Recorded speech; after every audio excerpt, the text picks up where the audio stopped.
Hello, welcome to the Learning Playlist, a podcast for the major and general education courses under the tutelage of Mr. Ryan Dave Ryla, USJR College Instructor. This project is a supplement to the said courses and as a means to share knowledge to the public at large. To help the podcast grow, kindly follow us at facebook.com/the learning playlist. And now, on to our show.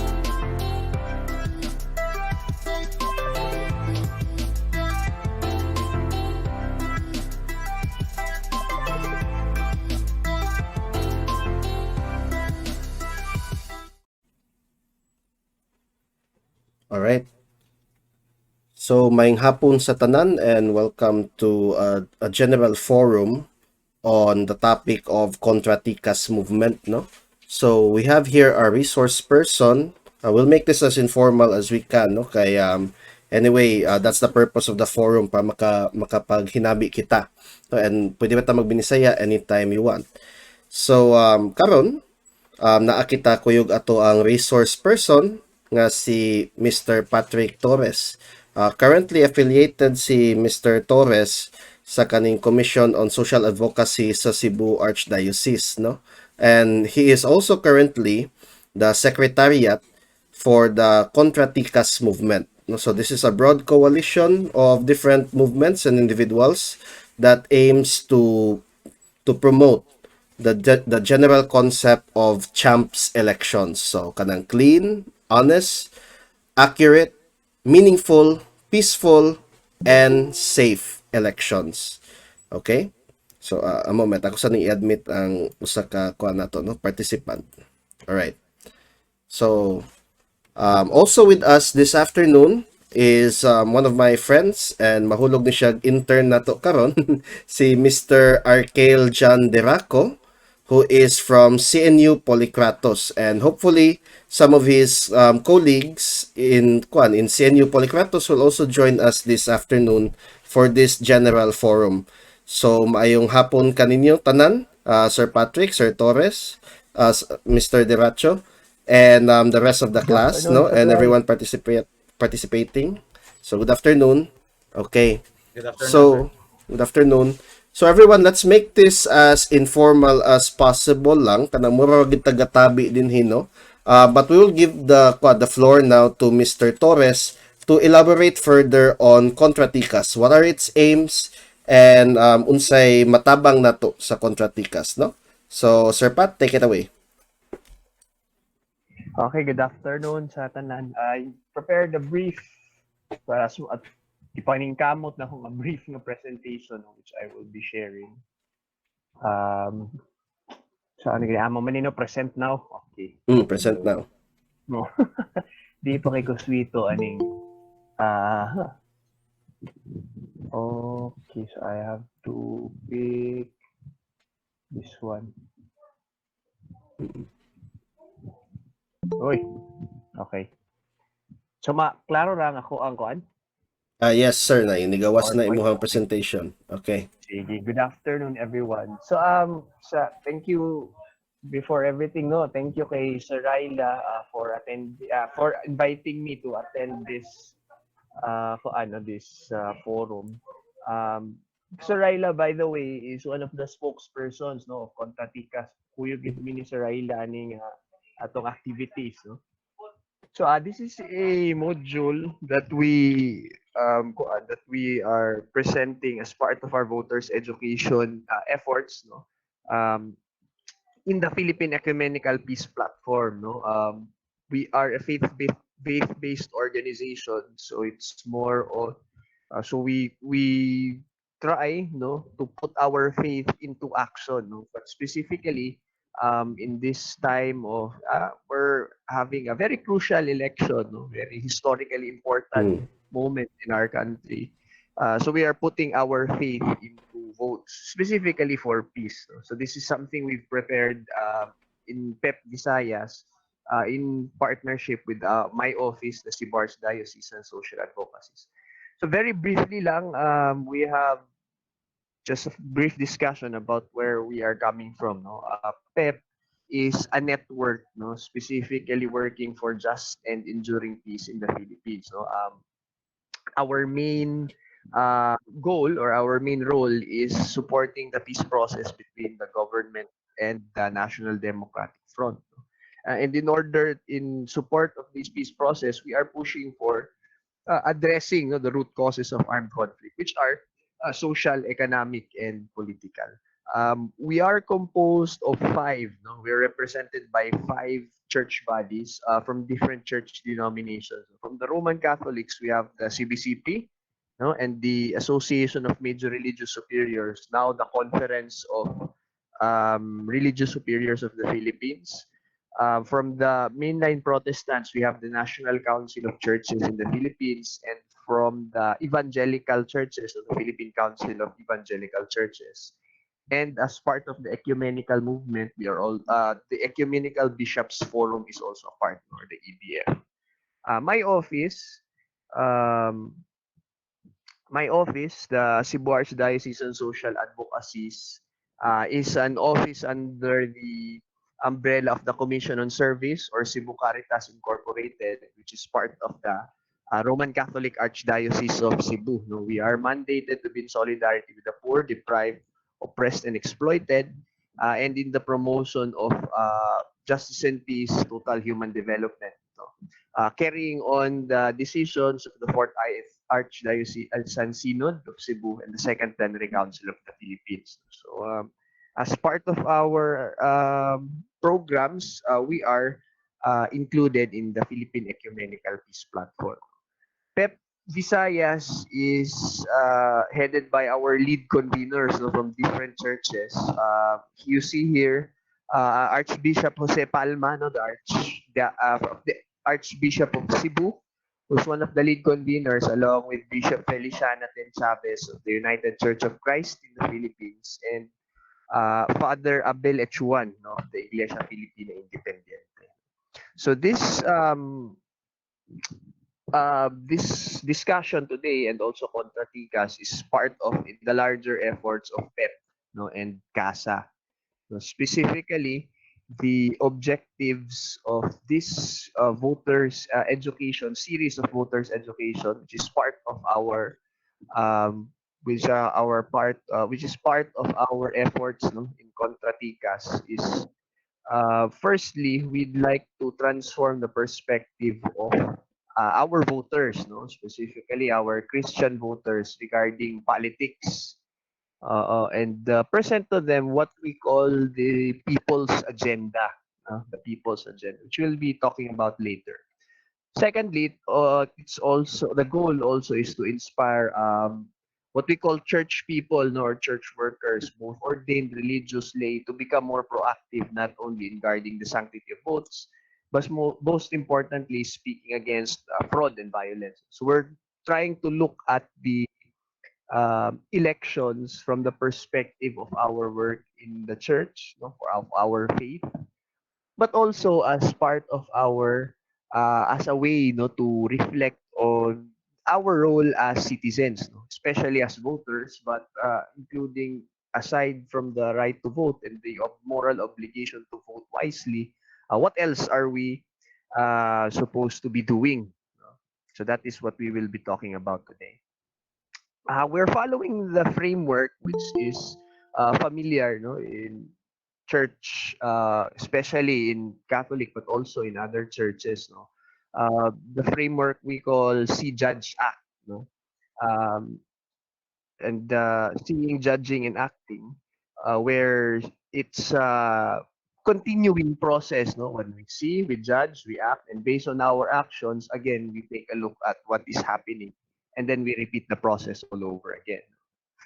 So at the first part, which is seeing, no, we are trying to look at the experience, no, what is happening around us, no, what is the lived experience, what is happening to people, and are we listening to those who are most directly affected? This is very important, and if we can share this experience with the most directly affected, or how we can how can we try to make, no, try to make this experience ours as well, no, through immersion or exposure.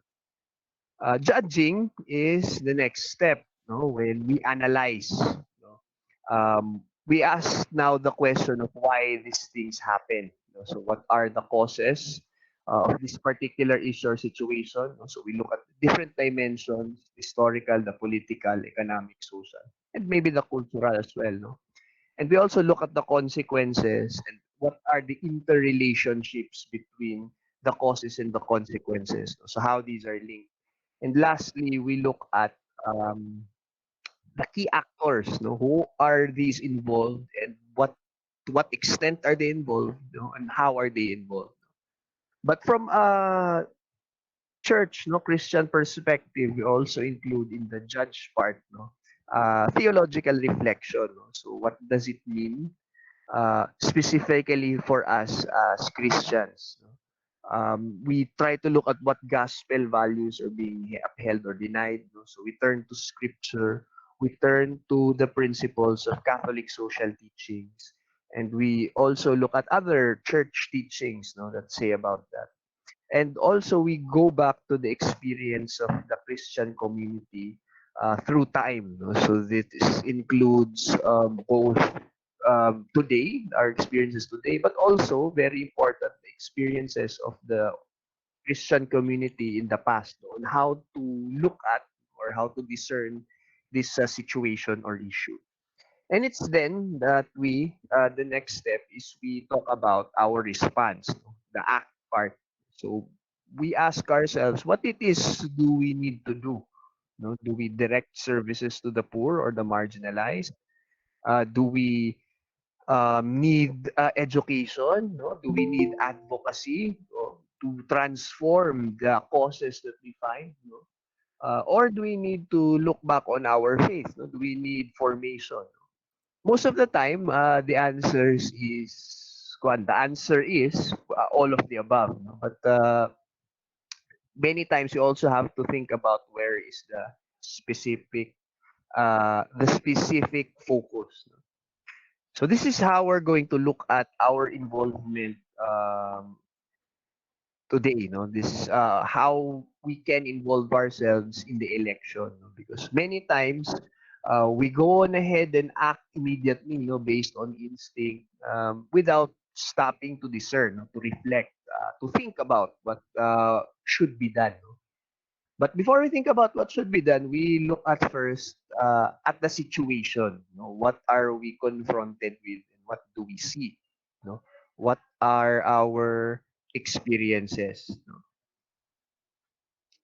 So we look at our socio-economic geographical context. No? As yes, we're as Filipinos, this is where our lives unfold. No, the Philippines. When we look at the Philippines, we see a country with a lot of very productive, labor force, a big market because we're the 13th most populated country in the world. No? Currently, there are around 112 million Filipinos. That's a lot. It's a lot of Filipinos over there. We are also blessed with a lot of minerals. No, we lead the world, or we are among the world leaders in the production of gold, copper, nickel, and chromite. No? Very important minerals in manufacturing and in other economic activities. No? We also have a lot of energy sources. Actually, we have lots of natural gas. We have geothermal energy sources, hydropower, wind, biomass, solar, and we also have some access with oil. In terms of agriculture and aquatic resources, 9.7 million hectares of our 30 million, hectare na total territorial area is farmland, marine wealth, and wetlands. So that's very rich. It's a huge proportion of our land. Mm. And in terms of biodiversity, we even have 20, we are the 25th, no, in the number of animal and plant species. So very rich biodiversity. So when it's safe to say that when when God created the earth, there yan yung bias yun sa mga sa Pilipinas, no? Kaya yung kitagaan o daghan. As a matter of fact, if you look at it, the Philippines, no, has enough wealth to support Filipinos, no, to feed all the people. Um, it's even enough for us to become self-reliant, no, to meet our needs. But even beyond that, it's enough for us to develop our own industry and provide some of the needs in our other our neighboring countries, no? Because of how rich our natural resources are and how productive our population is, no? How um, but the reality is we are confronted with this, no, situation. Supposedly we can feed all our people, but what we find is there are a lot of people who can't meet their needs. No? There are a lot of people who are unable to provide for their daily sustenance. No? So this is one of the ironies that we are confronted with. This is the context in which we view ourselves today, no? Especially in the context of the coming elections, when yeah we are thinking about what our country needs. No? The reality is there are wide gaps, no, between rich and poor. We have a large segment of our population who are unable to cope, no, with rising prices of food, no, fuel, basic necessities, and they're unable to find jobs, no, and they're confronted with the pandemic, no, human rights issues, and the graft and corruption. But the biggest problem, of course, is the indifference, no, apathy of many people, because we don't think about these things all that much. Um, but even if you look at it also, even during the time of the pandemic, of course, a lot of people had Mhm. difficulties, no, because of the unemployment, because many businesses closing down. But certain people were even able to increase, no, their wealth, no, even while the rest, no, or the actually the vast majority were not able to meet their own needs, no. A Yeah. large part of the explanation as to why this happens, no, the causes of this situation, is the way we look at our how our public resources are managed. No, you have in 2022 5 trillion pesos allocated towards different purposes, no, or towards different departments. You look at the distribution, no, in a time of the pandemic, you would expect, of course, that the main beneficiary, no, or the biggest budget would be allocated towards the Department of Health, no, in order to face the need, no, for medical care, no, in the pandemic, for testing, for treatment of COVID, but also for other diseases as well. No? But if you look at our 2022 national budget, the major portion of the budget is allocated towards DPWH. No? So it's here that you find the budget for infrastructure. No? Now, again, infrastructure per se is something that we also need. No? But of course, in a pandemic, when you have to prioritize a lot of different needs, logically you would prioritize health, no? But you have DPWH having more than 600 billion pesos allocated to it. But the combined budget of both the DOH, uh, which is responsible for, operating the public hospitals for treatment, for the basically the COVID response, and that includes also including also the budget of the Philippine Health Insurance Corporation, or PhilHealth, no, which is paying for the hospitalization, no, in private hospitals, or the medical costs, especially those who are affected with COVID. Their budget is less than half of the DPWH. So you find a certain disconnect there. Um, and if you also compare, your health budget with other portions of the budget, no? The DILG, for example, has more budget allocated to it than DOH. Of course, the bulk of your DILG budget is earmarked towards the police, no, the national police. But it's more than that allocated towards health. And then if you also look at the next biggest item in the budget, no, your defense budget, which is almost as much as the DOH. No? This covers, of course, the expenses of the military. And it gets even more difficult to understand once we take a look at the um, other allocations, no? Because of the dislocations of the risk COVID, for example, you would expect also a larger budget of the DSWD, no? Because it's under that department where the different relief assistance, no, uh, are administered. No? But their budget is also less than all of the previous budget. Um, so you see there the difficulties, no?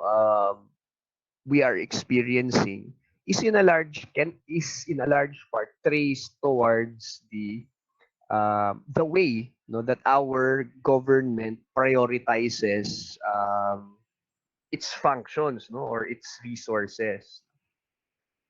And a lot of the budget that we've been talking about, are also from loans, signed by the Philippine government. In for COVID response alone, you already have 300 billion, from different sources as loans, um, including all of the previous amounts earlier loan, especially for the infrastructure projects. It totals to more than 13 trillion pesos. No? So if you look at it, we won't be able to pay off that debt until around 2050. So looking at the budget, we can see that the allocations are not necessarily those needed by the most vulnerable, no? The most poor. And in fact, a lot of the infrastructure projects by the time of the pandemic are slowed down, or are having difficulty in implementation. So it's a lot of resources, that could have been allocated towards necessary services, to those who are Mm. in need. Because even before the pandemic, you already had that uh, huge problem of or that huge social condition of widespread poverty, which was worsened by the pandemic because of the establishments, businesses that have been temporarily or permanently closed. There's a lot of hunger, there's a lot of unemployment. And even if you look at those who are technically employed, like those who are self-employed without employees, they're classified, they increased by 1.6 million, for example, in 2021. And the unpaid family workers were increased by almost 900,000. Actually, money ang mga workers or employees who were laid off because of the pandemic and now found themselves trying to find syempre mangita magigaan nag trabaho, mangita magigaan nag pamaagi to make have an income, so muna siya, these are the people who got laid off but they're now working as grab drivers, they're now working in online, they're now into online selling. So there's still part of the huge proportion of our population who are affected by the crisis of joblessness. And even in the despite no the huge needs at that time of the pandemic, Behind. which is until now still here. No? The budget allocated for the pandemic is also quite limited. And even then, in terms of the actual implementation, no, in terms of the actual releasing of the budget, there's a lot of there's a very big backlog. No? If you look at, for example, the number of claims paid by PhilHealth, no, in 2021 of May, there were already 95,000 no, COVID cases needing hospitalization. But at that time, you only have 9,000 no, PhilHealth claims paid. No? So you all know what happened to PhilHealth, di ba? But by this time, we were all asking about what's happening to PhilHealth, and then suddenly we found pila to ka billion na ang nawagtang sa ilahan. Ah, so there's mismanagement. There's a very, very big indication that massive graft has happened. No? And if you also look at that, no, despite the very heavy needs, by 2021 as well, no, mid 2021, uh, almost 100 billion pesos from the Bayanihan 1 and Bayanihan 2 funds, no, which were supposed to be the relief, no, the assistance towards the pandemic, were still unused. No? So a year since the lockdown, a huge proportion of our funds have not been released, no? Such that by September of 2021, you have 62% of the DOH budget, no, still unspent. So again, we can see that there's a huge disconnect, no, between what the majority and the most vulnerable, the most in need of our citizens uh, and the response, no, of the government. So, of course, poverty is already there, but the situation has been worsened, no, by the policies or the way the policies or budget has been implemented by our government. So we look at the again, no, we look at the causes behind that situation, and we can look at the composition of our government itself. Um, we earlier we were talking about the richest Filipinos, no. If you look at three of the richest Filipinos, no, according to the Forbes list, no, you can find that the richest Filipino right now is former Senate President Manuel Villar, no, who heads the Nationalista Party. No? As head of the Nationalista Party, he has four senators, he has 42 House of Representatives members, no, congressmen, congresswomen, and he even has eight provincial governors. No? This was in 2021. The sixth Wow. richest, no, Ramon Ang, who's the head of the San Miguel, no, conglomerate. So he owns the San Miguel company, but doesn't just sell, beer, but it also owns interests in energy, no, in a lot of other diversified industries. No, Ramon Ang is the main financier behind the National People's Coalition or Nationalist People's Coalition or NPC. No, NPC also has four senators. It has 36 uh, seats in the House of Representatives and seven provincial governors. No? The second richest, si Rason, no, he owns the company that services Manila Port, is the main financial backer of the National Unity Party, no, NUP, who also has, this party also has 25 seats in Congress and even eight provincial governors. So looking at it, you actually have nearly one third, no, of the 18th Congress, which is our current Congress, controlled by these three billionaires. No? So since these billionaires are the ones who are financing these politicians, you would expect no, that these politicians, especially the legislators, no, who are in charge of uh, making our laws, no, they would presumably have the interests of these backers in mind when they make laws, no? When they think about the budget, no? When they make the budget, the annual budget. And you could see, for example, why infrastructure is very important for them, no? Or why infrastructure is prioritized under this administration.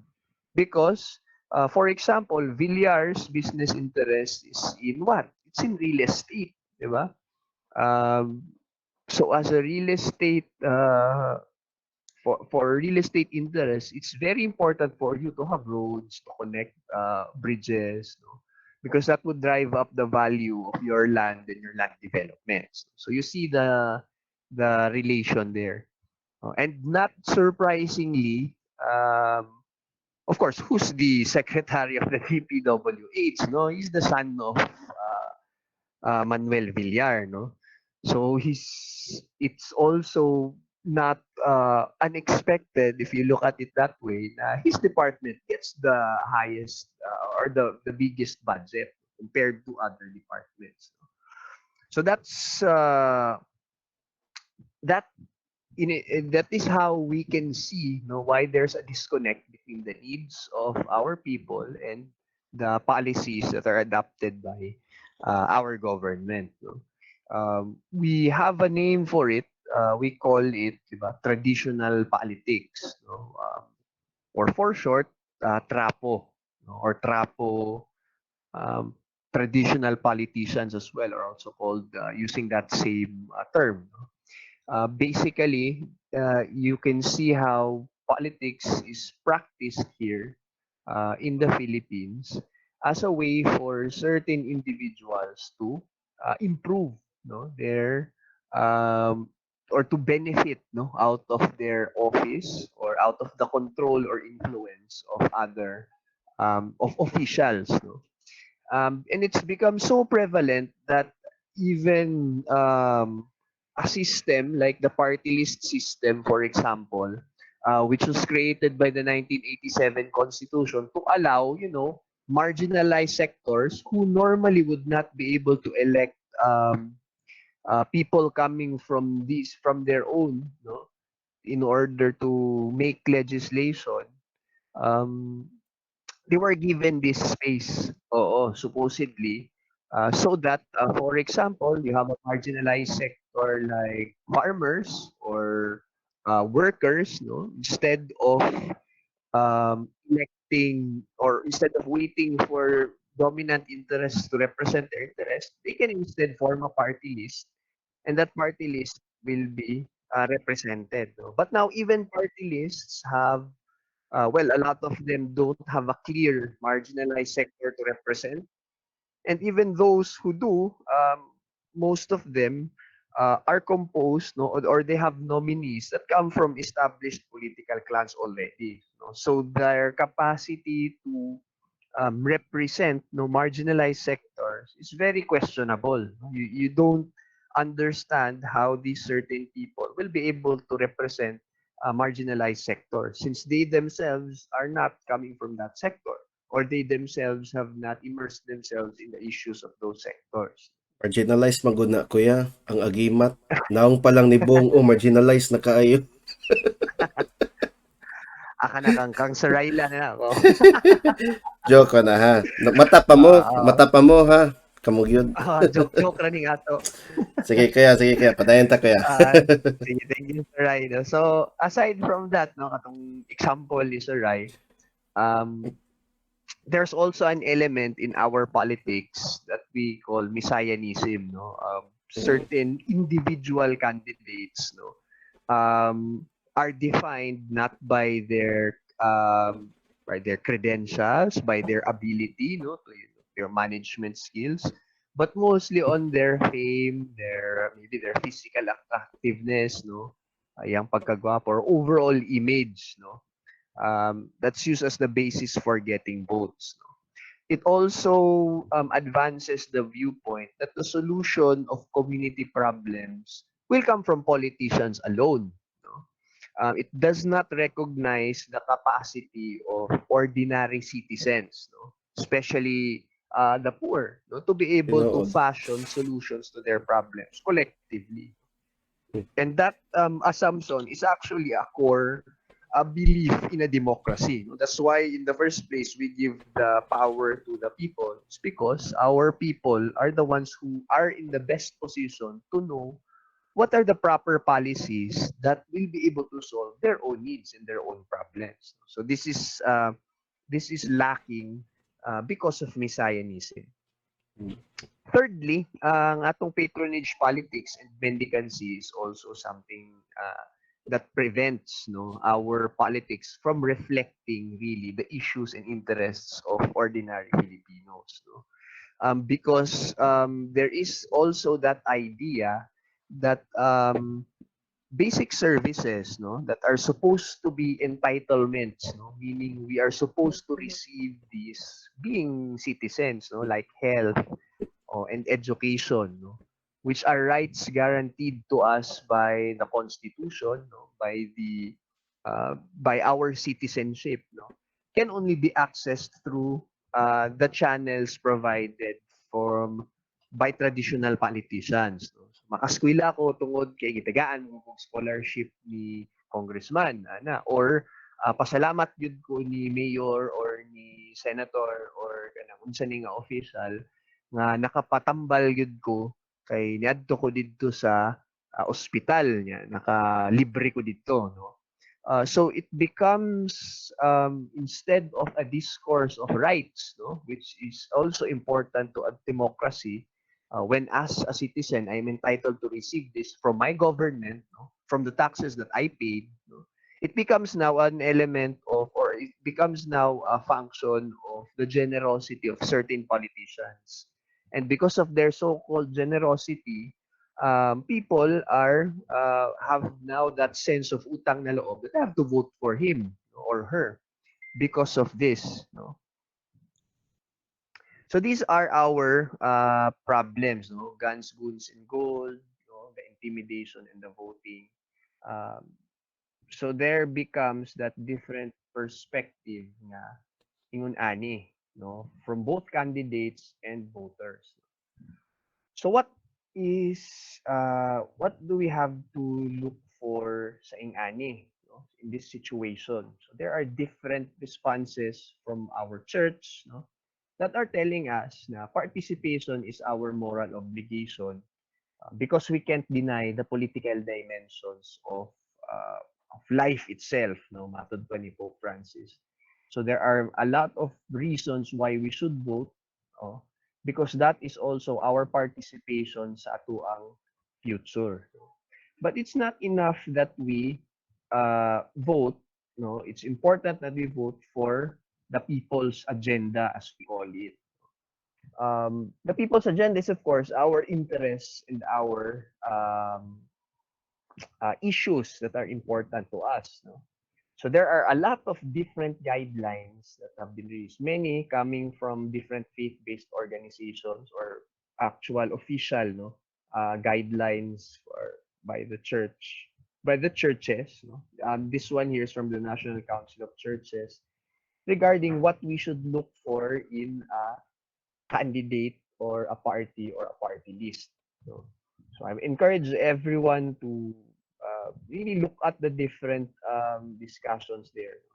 But the main point of all of these is that the interests of marginalized sectors, or our interests as marginalized sectors, are important in this election. When we talk about candidates and platforms, when sometimes we find ourselves arguing with other people regarding our candidate, this should be what we are looking at. Where does our candidate stand in these issues? What are their programs regarding these specific na context? So what is important, in this election, is looking at what it is that we must do. Of course, we should vote. But most importantly, we should ensure that our vote, well, for the most part, our vote has been a process of discernment, of reflection regarding issues, interests, and platforms, based on our promotion of social justice.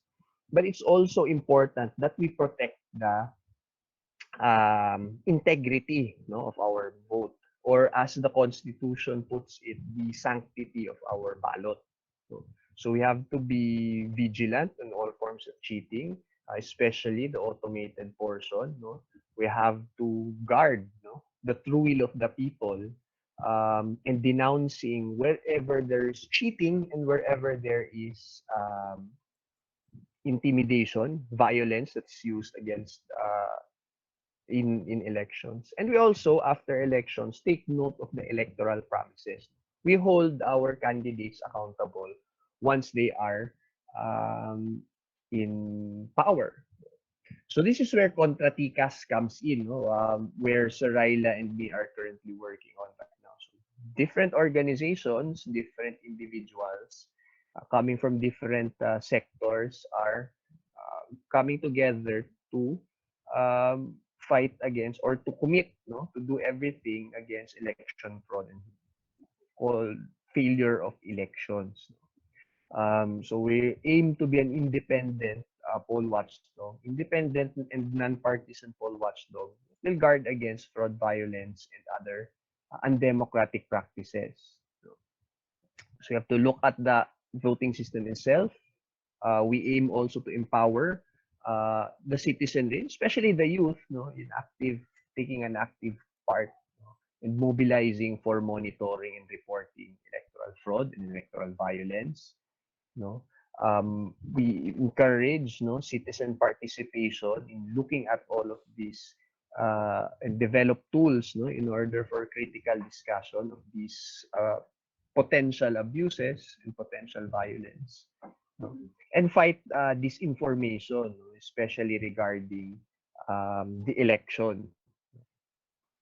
So the elections may not necessarily, or these elections, the current ones, may not necessarily bring us to a solution to all of our problems, but at least, it's beginning.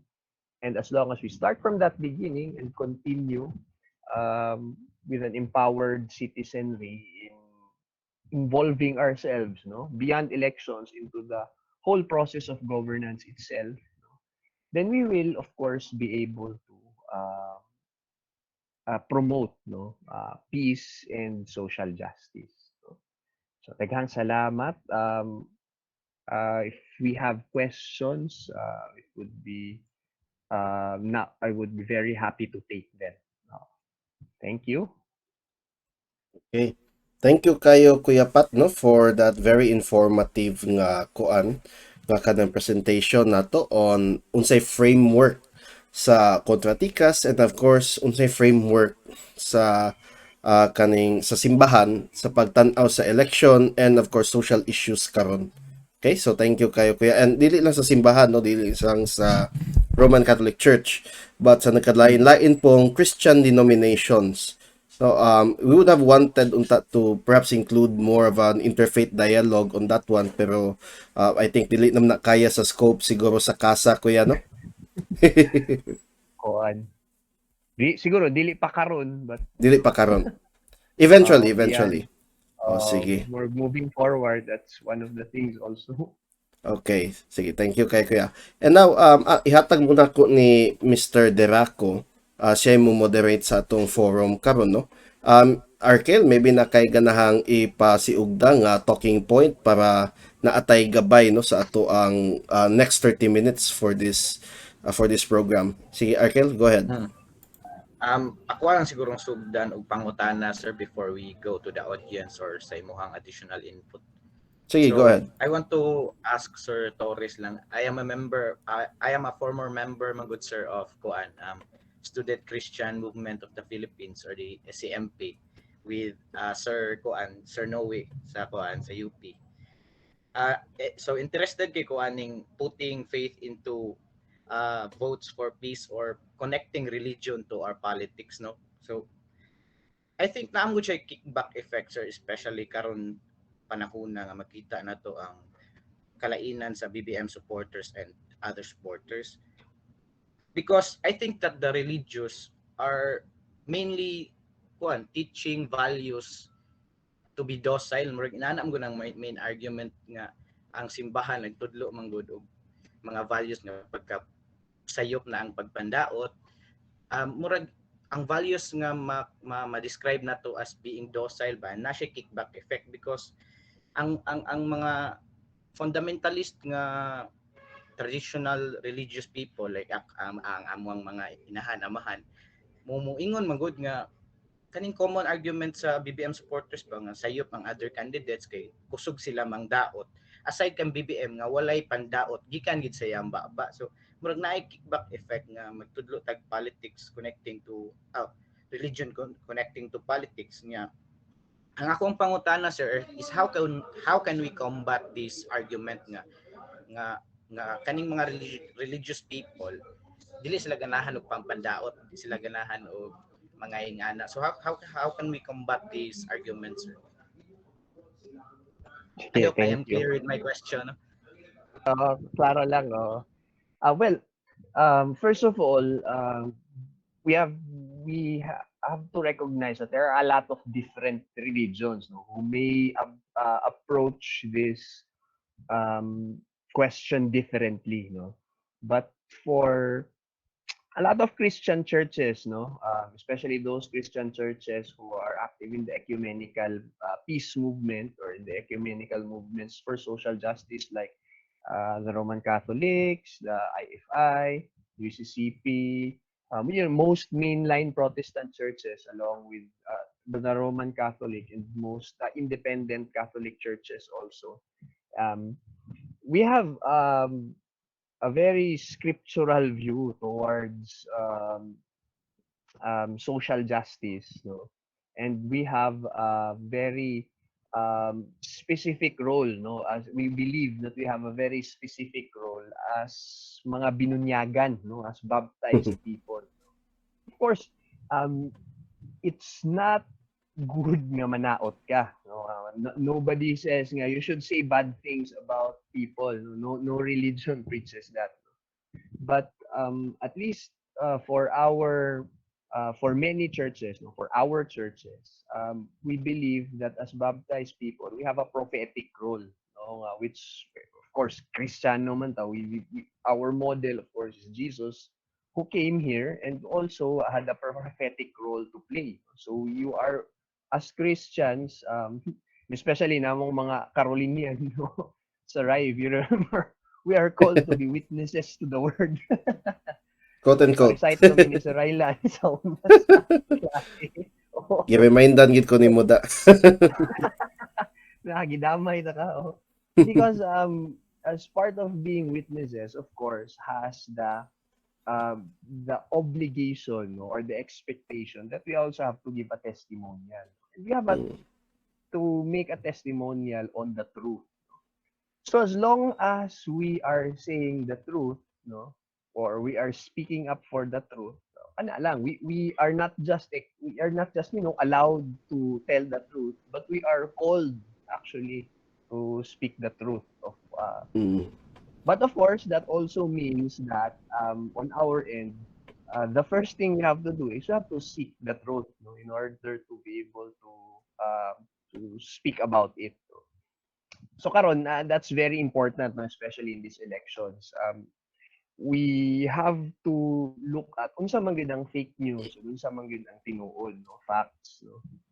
Because the word fake news and misinformation is very easily thrown around. So kinahanglan we have lost that, that consensus that is necessary for making collective political decisions. It's because suddenly people come up with a very different version of the truth or a very different narrative of what happened, which is revising that which is already established, no, by people who were there, no, by the testimonials and by certain institutions that have, and as much as possible, no, our different churches have tried to do this, no, our schools have tried to do this to present that narrative, that established narrative. This is really what happened. So, kind of as people of faith, no, both lay, both ordained or religious, we are all expected, no, to do that, no, to speak up about that. Not because kanang manaot ta og tao, or not because manaot ta og not because we have a certain candidate who are pushing for, or we have a certain candidate we don't want to win. That may be true, but at the end of the day, the important thing is for us is we are ensuring, no, that the truth is what is being talked about, no? Or the established truth is what is accepted. Mm. So ang problema mo gud ako nakita pud sa kaning ako kay testimony ni gini ako kay ako mga ginikanan so inani man gid. Ang problema gid nako is they confuse or they mix pagpandaot to speaking truth to power gani nga murag ang truth is pagpandaot sa ilahang murag inanay lang perception sa truth nga political season man gud maong gi-brought up na ninyo or nana. So murag lisod kaayo ba i-combat ang inana ang argument. Oo. Di, siguro, without, nullifying that fact, no? Tinuod man yun, election man yun. And tinuod man yun, we all have our preferences. No? Even church people have their preferences. But the important thing is, ang unsa lang gyud tinuod ang atong istoryahan, no? And if that fact, no, is something that is uncomfortable for us, then it's not a question of disregarding those facts, but it's a question of, okay, so confronted with this fact, no, confronted with this situation or confronted with this issue, how does that make me feel and what should I do about it? So, muna nga itong Si Judge Act, no, which is how we should look at things, no, instead of being, dismissive, no, we should listen, no. So, okay, so muning gisulti, is it the truth? If it's not the truth, then that's fine. Then I will keep my values intact. But if I see that ay tinuod bitaw siya, then maybe it's that time to look at what I must do now. Instead of, saying, ay, mura man ang gisulti, you're coming from a different camp, or different. Okay.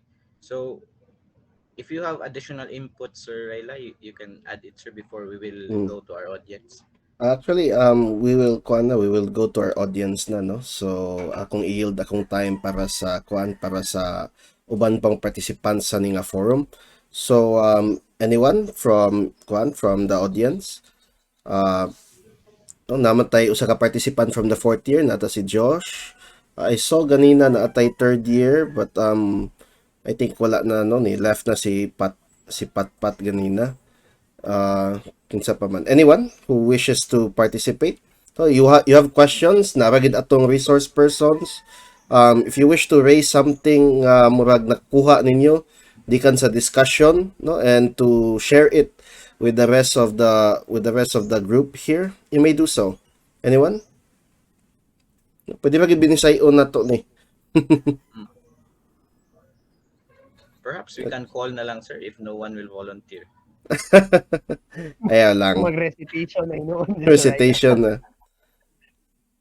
Anyone? So, sa may basin namoy output ba? No, namoy ikasulti kabahin ani, no? You can always open your mics, preferably if nasad mo camera, please do so, no?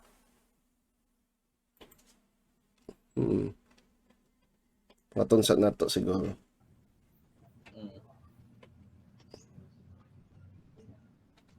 Perhaps mo ask na lang kung questions para wala tayo dead air nga kon. Sige. So, unsa din nato pagkuan, sir, pag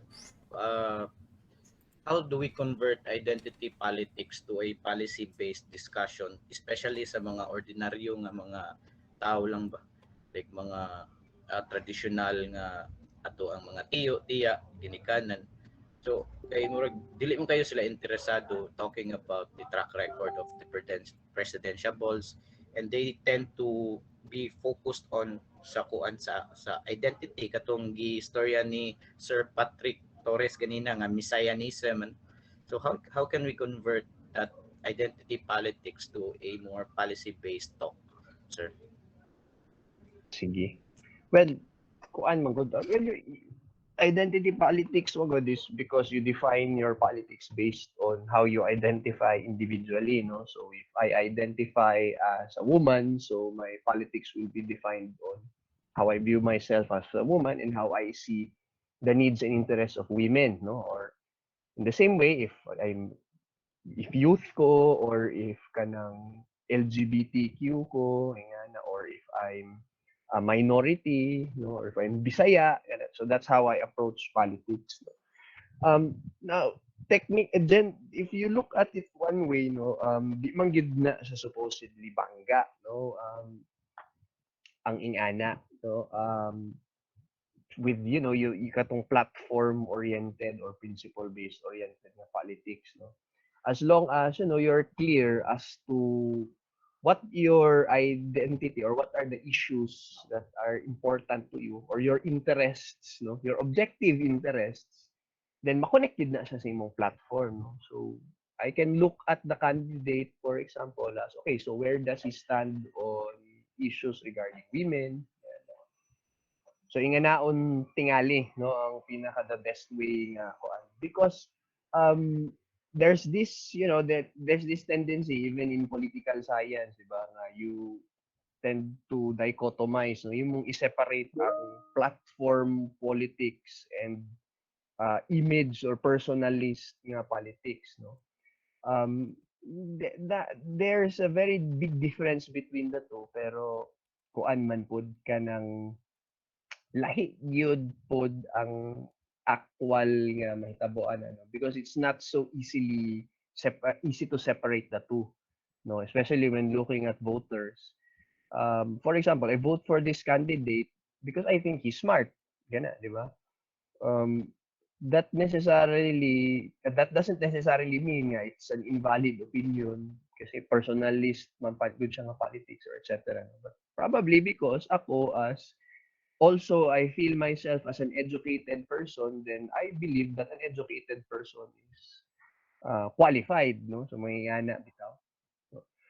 So kana it's probably, no, best nga when you engage with people, you don't really have to disregard all those, no, but you try to link their values, no, their what is important to them with the actual platforms, no, or with the actual plans sa mga candidates or parties or party lists. I see. So basically, kuya, ko ano kaning mahulog og we give them the benefit of the doubt. Sige, may If una sa. when we engage with that, Oh. so to speak nga na. Sige, we give our audience the chance to interact, no? So anyone, participants who wish to Pwede add po, something? Yes, kuya? so in case dili questions ba, pwede we'd like to share something, maybe, or Yeah, would you like comments. to say something regarding sa topic na to at hand, no? So ubay-ubay pug na share si Kuya Pat. Kamo, unsa may ma-add ninyo? Maybe na mo experience ka nakita ana, especially kaning gitawag na tog election fraud, kuya, no? No, na ba mo familiar ba mo anang election fraud?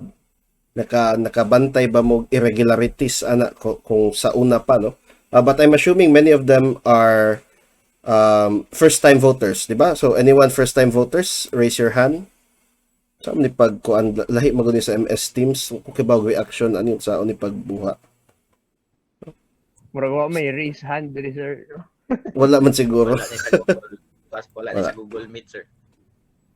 Okay, wala di ay lahi di siya setting. Okay.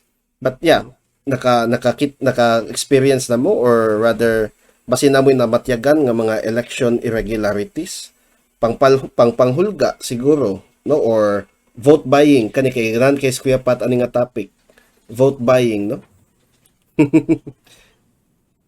Diri sa And- mo, sir, wala na may hatag, sir. In aron nga time nam tani hatag sa una, karon wala naman. Magadahom kag naihatag. Diba, Gcash na ron ng kuan ba paghatag, yun na physical nga. Gcash na. Okay. Bitaw, anyone who has an input or who wants to raise a point para aning kuan discussion? No, we still have 15 minutes before tamo end. Yes, Demosthenes, go ahead. Dire sa among kuan sir, among lugar sir, kuan stronghold mo gini kuan sir, you know who. Dili na ko pangan kay lisod na. Mao, mao. Kanang sagaran nga kanang nas mountainous nga mga lugar sir kay kanang kuan jud sir, kita jud kayo sir nga pangpahulga bitaw sir. Like moadto nga to sa lugar niya. Sultian jud sila nga kung unsay mahitabo nila, unsay mahitabo sa ilang lugar. If ever gani nga di sila mo vote kay I don't know unsaon na nila pag-process sir kay matrack gid nila sir. Like pila ka ng vote sa ilahan ni dapita. Yan na sir ba? I see. Kuya, mom siguro ning katong kuan no, katong manuktok ba? Kadungog man siguro, mom siguro atong nabatyagan sa una nga nay manuktok, mangutan na pila mo kabuok. Magmao siguro na Demosthenes no? Mangutan pila ka buok sa balay. I see. Usually man sa good Dire sir kay kuan naman na mo dire sir kanang maghakot na lang daan og mga guns bitaw sir nga na sir ba mga goons. Among lugar na ba sir kay batanan jud og mga guns yun sir ba. Sagaran gyud sila ginagkupot sa tanan dire sir. Pait sa din no. Sige, thank you kayo Mr. Lo Chavez for sharing. Sa mga kuan ang sa mga ingana man good usually nga mga communities no kanang sa mga lagyo no so kanang ang media minus yan so if na mahitabo ana di sa ma-report ana and generally mas ang population is mas easier bitaw nga ma-track down like ibaw ko pila ka tawo ni puyo pila ka bubong diri nga sitio so it's easy to check if musud ang mga ihap ana later sa elections ana makitaan gid nimo ang difference nga kaning mga tawhanan ni vote gid ni sila na in favor ani nga candidate mo maning nigawas nga results ana ba so murag naay ingana nga kuan actually mo na unta ang mga kuan no manang mga bantayanan pud yung election day like in the previous nga election 2019 election sa Cebu City nga mountain barangays yun ang kusog og katong violence no naging pang patay on election day, gipang haras, pang sunog ang mga kuan, gipang strafing ang ilahang mga balay. No? Those were all documented cases no during the 2019 elections. Hopefully, syempre di taganahan mabalik na sa ron, no? But of course, the risk is always there, which is why we have groups like Kontra Tikas who are trying to monitor these things, no. Mao gyud no. Bantay-bantay lagid mo sa diha Mr. Lo Chavez kay kamo magoy naa sa setting no and mo sa nay lisod sad no kay I think bisag ang Kontra Tikas maglisod pod og monitor gid ana kay ang backbone again sa Kontra Tikas kay ang mga tao mismo nga mutabang og report sa ilang kasinatian no nasinati nila nga election related violence or election fraud. Anatay gi-share din hindi ay di kaniwin ka si Miss Kabatas ingon siya karon sir di ko sure if ayuda ba gihapon ang gihatag or vote buying na.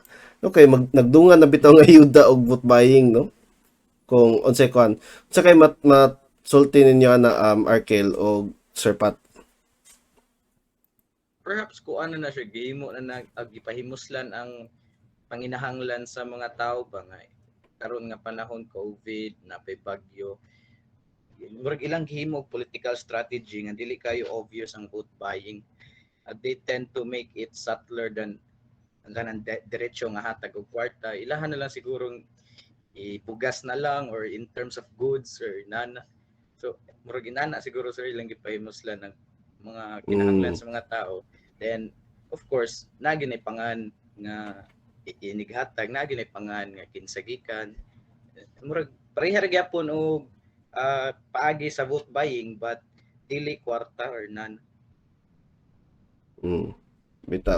I agree sa kay Arcale because kato atong discussion earlier no kanang napamanggod ni thinking bitaw nga dili pa kusog bitaw ang thinking nga kanang ayuda pananglitan no kanang atong gi-share pod ron nakita na ko sa chat box ni Jane Claire no kanang mga scholarship no they implying that if they're not re-elected the program kay maputol no ingana no Now, of course, tungod makapadayon ng ingana because the idea of, the concept of a rights-based na consciousness, no, nga even if mag-ilis ang congressman, kuan yun kanang dapat yun nga makadawat gyud free education because it's in Article 14 of the Constitution nga we all have a right to quality education.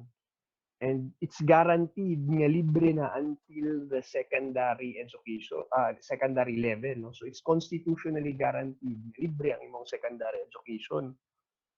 Kana siya, no? So, tungod kay nga nga thinking, no? Like, so it becomes part sa almost tanan nga tuan, no? Na basically kanang ingana nga mga services, no? Like kana mga regular nga services supposedly like medical or education, no? Until sa kanang mga emergencies nga mga relief, no? Ingana. Mm. It relates back to utang ng loob lagyapon, sir. Oo, it's a perversion, no, of our values. Siyempre ang utang na loob, it arose out of the reality pod, no, the realities of living here in the Philippines, no. Magka-problema ka ngayon jud tabang sa imong silingan, no. Kay nakatabang mong kani nga silingan, no. Then, siya if lisod po siya, tabangan po na ko siya. Kaya ba, sinilingan na yung raman ng utang na loob. Diba? But then it's been perverted. No? Mo na siyang makadaot o imbis makatabang na siya nato. Gihimong padrino, no? Padrino system.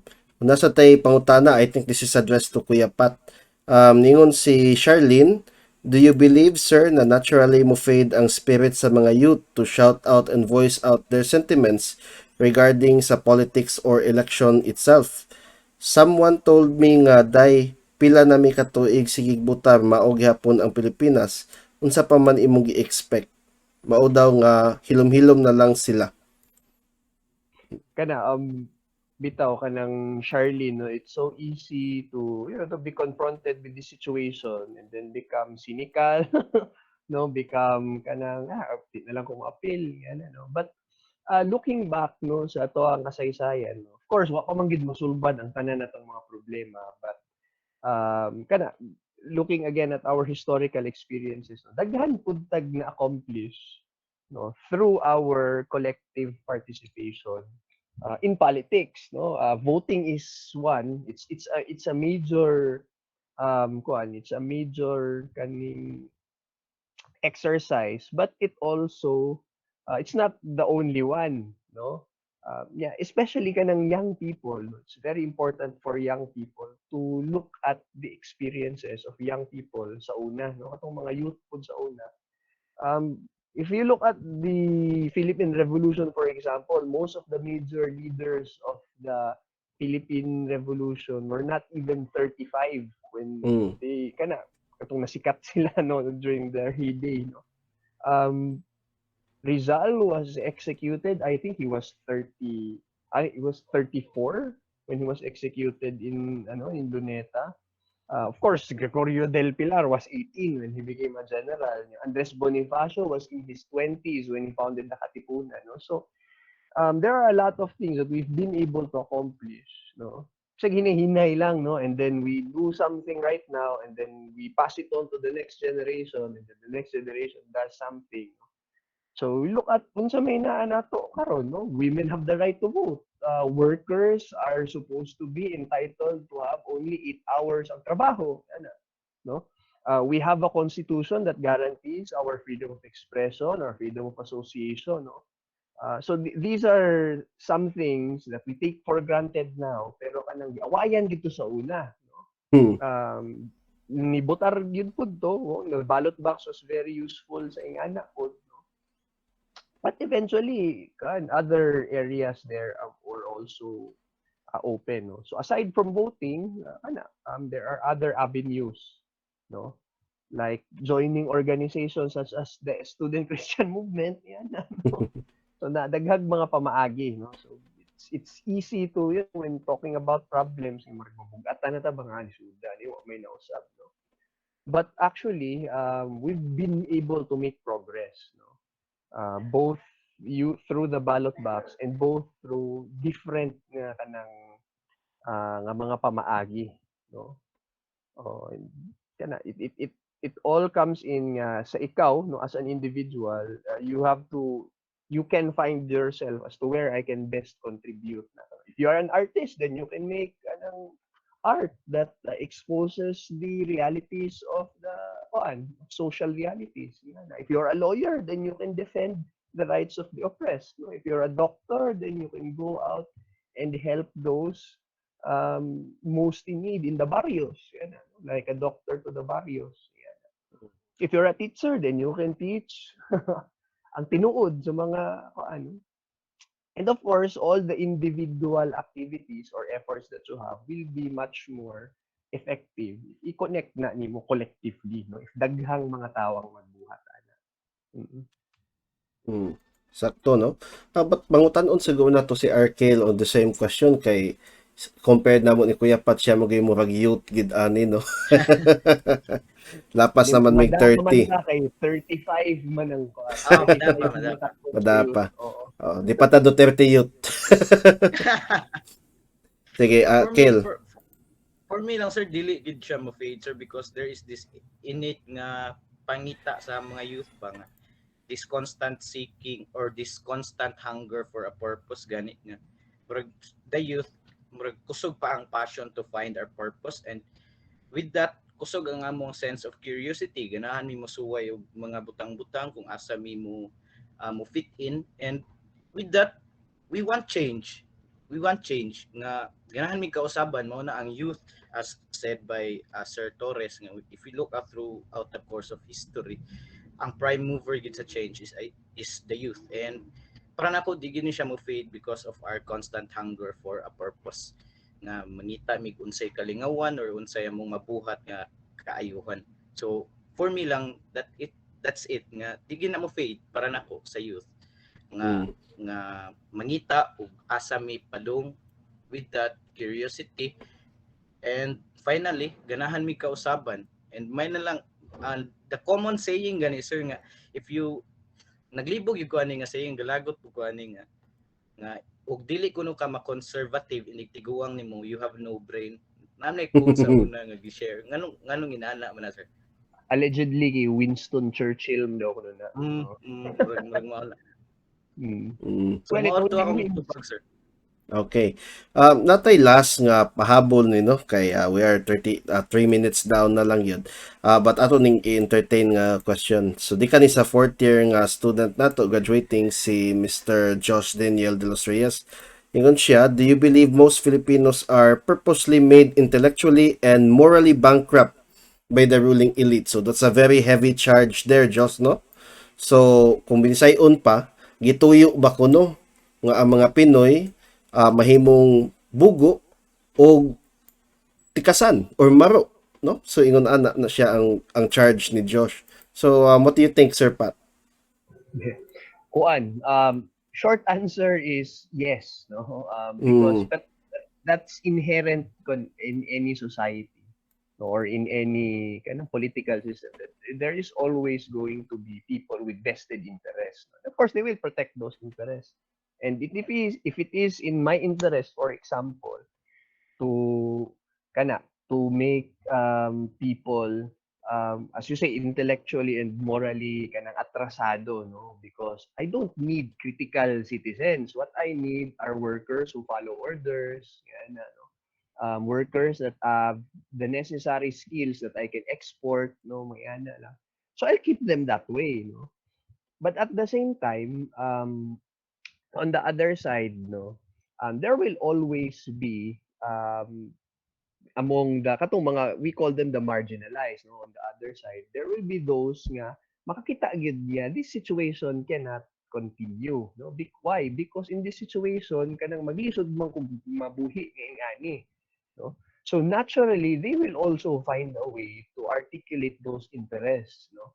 And if they're not given the necessary tools, no, they will find other ways, no. They will find other venues to articulate those interests. So kana siya I was looking at the katong chat ni Josh, no, dire mas taas pa siya. They're saying that our present political system has hardly changed since post World War II. That's both a yes and a no, no. Yes, in a sense nga kana that same elite group there's a remarkable continuity with that same elite group, no. Even before World War II, no, to such an extent nga kanang mga dynasties ron, they were still the dynasties during the time of the Spanish, etc., no. But then again, if you compared our situation like before World War II and now, no, there are a lot of freedoms, no, there is that democratic space that was not there before, no, that we have to that we can utilize, no. But at the same time, this is also something that we must defend. And part of that democratic space is our is suffrage, no, our elections. Sa una wa man gyud tay elections under the Spanish, no? Under the Americans, our elections were only those who were able to have a certain property qualifications. So, but now everybody can vote, no? That's already a big thing, no? But aside from voting, importante po na ato siyang protektahan, no? So that's why we have Kontra Tikas, and that's why in the chat box, ako na lang pong i-plug, no? I also shared diha ang katong-atong hotlines, no, na smart, na globe diha, because we're looking for volunteers who will monitor the elections, and if they find something, no, pwede sila maka-text aning numbers which I shared in the chat box. And also through our Facebook page, no, which ang link is ako pong gibutang sa chat box. Pwede We have kayo to sila ka ensure- kuan kaya no? Pwede kayo sila ka take og video gani kung kinahanglan, kung Oo. makit-an magyud no? Kana. Makaplagan Lipay bagid ana. ninyo ba? Of course, be careful. Of course. Oo. But naman tay media partners, no? Na tay media Mm. partners ani. Because ang kuan sa Kontra Tikas is we'd like to when we gather everything, we'd like to come up with a report, no. Kung diri sa Cebu, Kontra Tikas will release that report. But we're also linking with other anti-fraud formations in different regions all over the Philippines, so we can come up with our own report of the elections, no, because always naman gina mo ingon nga generally peaceful, na generally clean, na to a certain extent that's true, but every incident that goes unpunished or it's an invitation to cheat again in the next elections. And we also have to be ready nga in case nga massive yun ang cheating or massive yun ang fraud, we have to be ready also, no, to denounce, no, to protect the genuine will of the people. And with that, ato lang sigurong i-end, no, ato ang program karon kay napupos na atong time. So I'll stop the recording here. So recording stops in 3, 2, 1.